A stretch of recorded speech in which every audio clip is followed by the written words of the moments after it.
Hello, on this Monday, the fourth week of Lent,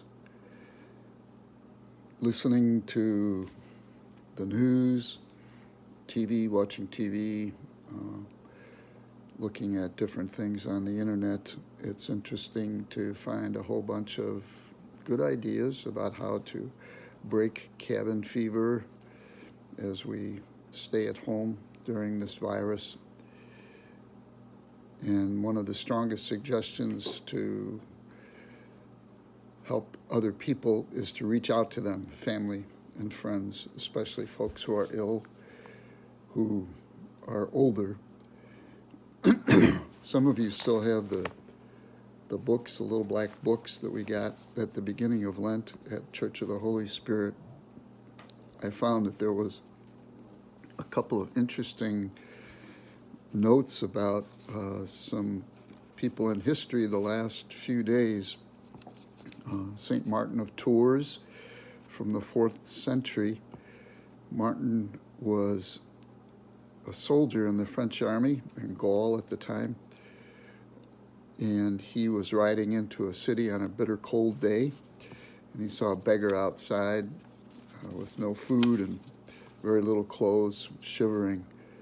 So Martin took his cape and cut it in half and gave it to the beggar. He had no money, but he could give him half of his cape to try to keep him at least a little bit warmer. And then another younger person, Martin did this at the age of 18, another younger person, Frederick Ozanam, he was living in the 19th century, and at the age of 20, he embraced the St. Vincent de Paul Society and spent the next 20 years building that up. Made me think of folks who are young, who are out there, yourselves, how you have dreams and hopes of the future and possibilities for yourselves to do things to make the world a better place to live. God bless all of you.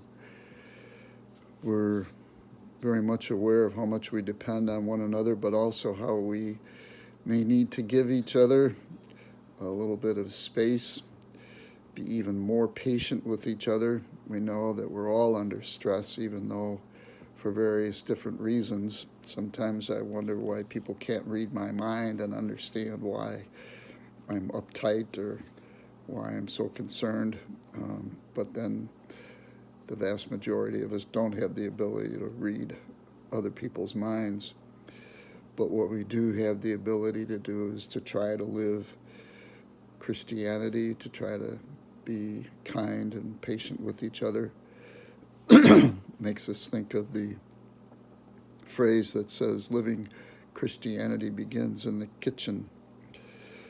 So we spend our time doing other things, but also looking for solutions rather than blame, to trust in doctors rather than my own uninformed diagnosis and my anecdotal treatment.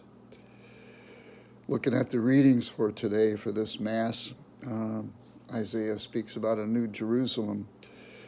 During yesterday, Laetare Sunday, the Sunday of joy in the midst of Lent and in the midst of the world that we live in, and this week, Laetare week, we can reflect on the joy that is deep within us, that even in the midst of the struggles that we have.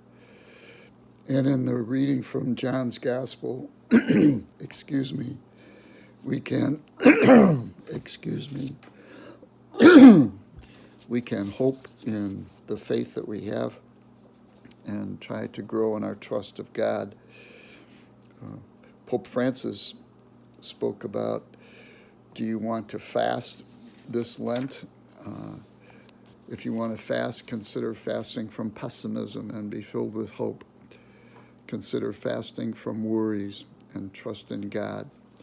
Some good advice for us, very relevant for our days. Maybe our prayer today then would be one of gratitude for what gives me hope in life and for my being able to be a source of joy for others. Praise be to God. Thanks be to God.